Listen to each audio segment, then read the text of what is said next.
کا مفہوم جاننا اور سمجھنا ہمارے لیے بہت ضروری ہے۔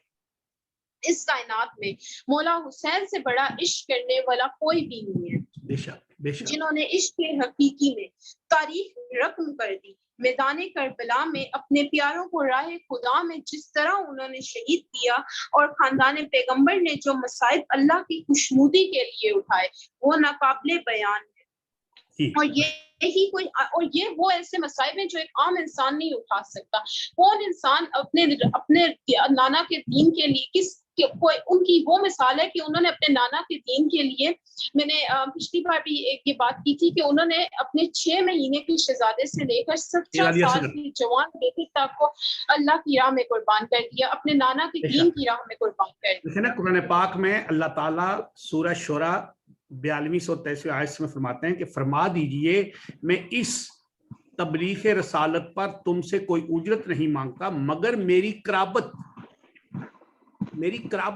اور اللہ کی قربت سے محبت چاہتا ہوں۔ اور اللہ رب العزت کا شکر ہے جس نے ہمیں حضور اکرم صلی اللہ علیہ وسلم کی امت میں شامل فرمایا، اور بندگی، عبادت اور اطاعت کے ساتھ ساتھ حضور نبی اکرم صلی اللہ علیہ وسلم سے غلامی اور آپ صلی اللہ علیہ وسلم کے ساتھ محبت کا رشتہ۔ اب جب آپ کے ساتھ محبت کا رشتہ ہوگا تو اس کا لازمی جو معنی یہ ہے کہ ہم اہل بیت آل رسول سے محبت کریں گے، اس خاندان سے محبت کریں گے، سیدۃ الزہرا سے، حسنین کریمین سے، سید مولانا علی کی جو اولاد ہے، جو ان کا حسب نسب ہے۔ یہ تو ہو ہی نہیں سکتا کہ ہمارا ایمان ہی مکمل نہیں ہے جب تک ہم ان کے ساتھ محبت نہ کریں۔ جی بے شک ایسے مصائب اٹھانے کی قوت کوئی ایک عام انسان نہیں رکھتا۔ اس گھرانے کی عظمت اور بلندی بیان کرنے کے لیے میرے پاس الفاظ نہیں ہے۔ حدیث ہے، میرے اہل بیت سے محبت کرنا میرے سے محبت کرنا، اور ان سے بغض رکھنا گویا میرے سے بغض رکھنا ہے۔ یہاں ایک سوال اٹھتا ہے کہ ہماری محبت محمد و آل محمد کے ساتھ کیسی ہونی چاہیے؟ اس محبت کے تقاضے آخر کیا ہیں؟ کیا زبان سے صرف یا پنجتن کہنا اور نعرہ بازی کرنا انف ہے؟ نہیں۔ اطاعت آل محمد صلی اللہ علیہ وآلہ وسلم کے فرمان کے مطابق اگر ہم ان سے محبت کے دعویدار ہیں تو پھر ہمیں اپنے عمل سے محبت ثابت کرنا ہوگی، ہمیں ان کی سیرت و کردار کی پیروی کرنا ہوگی، ہمیں پریکٹسنگ بننا پڑے گا، بے شک، تب جا کے محمد وآل محمد کی سے محبت کے تقاضے پورے ہوتے ہیں، اور جو انہوں نے قربانیاں دی تھی ان کا صلہ ہم ان کو دے سکتے ہیں۔ چھٹے ہادی حضرت امام جعفر صادق علیہ السلام کا فرمان ہے کہ ہمارے ماننے والے ہماری پہچان ہے، ہم جس گلی محلے شہر میں رہتے ہیں وہاں پہ تم ہمارے ریپریزنٹیٹر نمائندے ہو، تمہارا کردار اور اعمال ہمارا سر بلند اور نیچا کرتا ہے۔ اس فرمان کی روشنی میں ہمیں اپنے کردار پر فوکس کرنا چاہیے، ہمیں وہ جو تمام عادات ہیں جو ان کا سر نیچا کرنے کا باعث بن سکتی ہیں انہیں ہمیں اپنے کردار سے نکالنے کی کوشش کرنی چاہیے، اور وہ تمام چیزیں جو ان کا سر بلند کرنے کا باعث بنے ہمیں اس سے اپنی زندگی میں اپنانا چاہیے۔ میں چھوٹی سی مثال دیتا ہوں کہ جہاں پہ پھول پڑا ہو نا، پھول گلاب کا، تو اس کی خوشبو پھیلتی ہے۔ جب آپ ایک عطر کی شیشی کہیں رکھتے ہیں تو اس میں سے بینی خوشبو تو نکل کے آس پڑوس میں جاتی رہتی ہے۔ اسی طرح جیسا آپ نے فرمایا، تو جیسا کہ حضور اکرم صلی اللہ علیہ وسلم کی اہل آئل جب وہ جہاں پہ ہوگی تو ان کا کردار، ان کا جو ظاہر ہے، جو ان کا باطن ہے، وہ تو لوگوں پہ عیاں ہوگا، وہ تو لوگوں کو معلوم ہوتا رہے گا کہ یہ اصل کیا ہے۔ یہ آپ نے بہت بخوب فرمایا آپ نے۔